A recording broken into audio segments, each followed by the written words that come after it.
Hello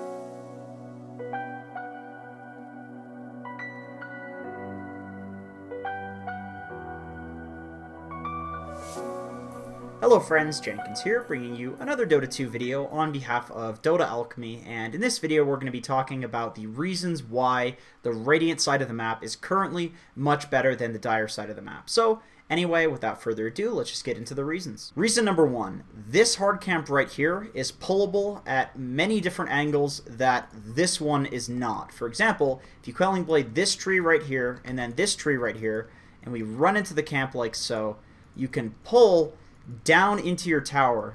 So not only will the creeps take a little bit of tower damage, which lets you farm them a little bit quicker, this also means that you don't risk having the pull contested by the offlaner if you pull it to the side. Like, you don't need to pull it to the side to pull this camp.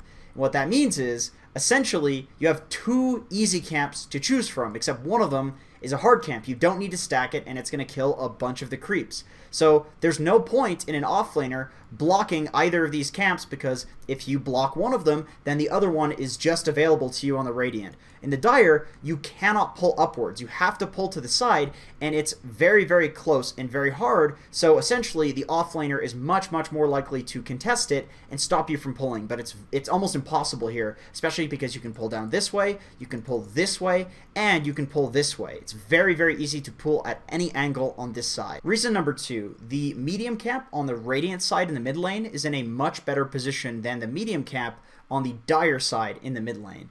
Number one, it's literally just closer. It's close enough that you can walk over here, Quelling Blade or Tango basically any tree, and then just stack this camp on the minute mark. And if you're a hero who can farm stacks, then you can do this without leaving experience range, and you're going to be getting all of the gold from this stack, all of the experience from the creep wave, and if you push out the creep wave as well, you're going to be getting all the gold from the creep wave. So basically, the Radiant just has this huge farm advantage, and because they have this this camp here and it's so close and all you need to do is quelling the tree, you can sit in experience range while farming this camp if you're in an unfavorable matchup. Let's say somebody picks Huskar against you. What do? You pick a hero that can take this camp and you just ignore the Huskar. He's not going to run up here and try to contest you because the tower's here. It's very dangerous for him to do that. So, essentially, if you're on the Radiant side, you can get the double experience of the mid lane experience as well as the experience from this, and then last hits, which is going to give you gold as well. So it's basically very, very hard to counter a Radiant mid laner in this current patch. In the Dire, it's definitely a buff to have this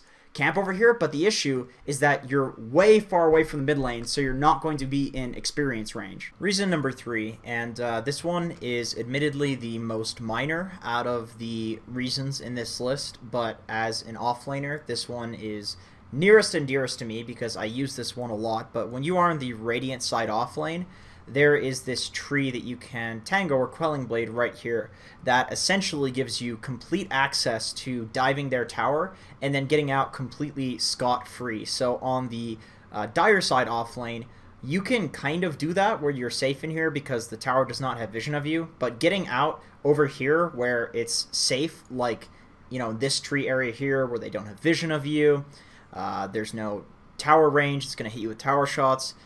It's a lot harder to do on this side. You can do it this way, and that's kind of the saving grace, but then you're behind the enemy lines. So the great thing about this is you can just dive up through here, run around here, juke, and then come out this way. And even juking to, like, let's say the safe laners are chasing you over here, and you run into the trees, they run in to try and kill you. If you juke up here and then run and cut this, they will almost never look for you up here because who would think that somebody's going to run into the opposing enemy side in order to try to survive? They will almost always, if they come in here, they'll run up this way thinking you go towards your tower.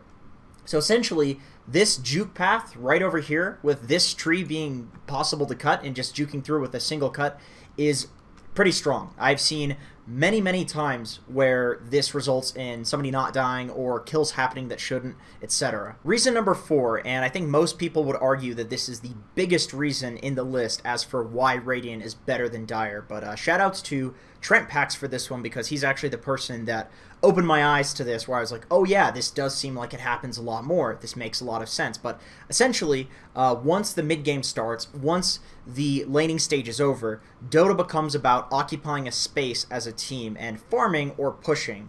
But essentially there's going to be a place on the map that you occupy and you place vision down. So unfortunately the game coordinator is offline right now, so I can't show you an example game, but essentially you usually take over the enemy team's jungle. That has just for the past couple of years been what people are doing.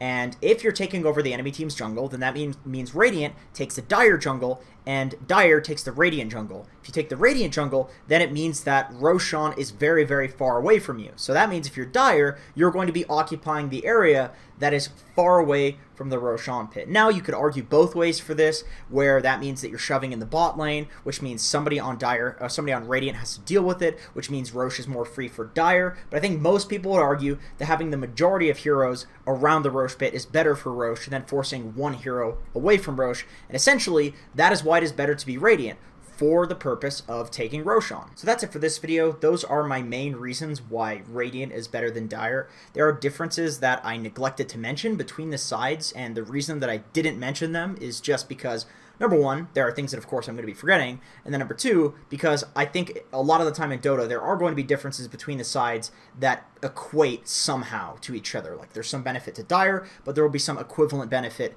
to Radiant. However, these things that I mentioned in this video, in my opinion, there isn't much to make up for on the Dire side, and that's why we see the lopsided win rate right now and for the past little while. So in any case, if you disagree with that and you think Dire is actually better for any reason, or you think there are reasons that I missed that are bigger than the ones that I listed in here, please feel free to comment below. I'd love to read them. And in any case, thank you for watching. I appreciate it, and I hope to see you in another one.